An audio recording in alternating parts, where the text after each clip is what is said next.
Welcome back to my channel. Nakaligo na jud ko. Wow! Fresh na after a long time. This is the third episode of Sheila's Kusina. Ang akong tigtilaw kay nag-crave og samgyupsal. Wow! And since we are not really allowed to go out, we are going to make homemade samgyupsal today. So, tara, magluto ulit tayo. Gutom na.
Bayad di ay. Bayad. Bayad na.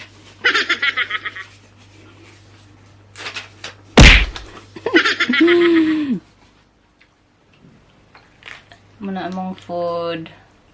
Sa imong masulti. Thank you for watching. Please subscribe to our channel.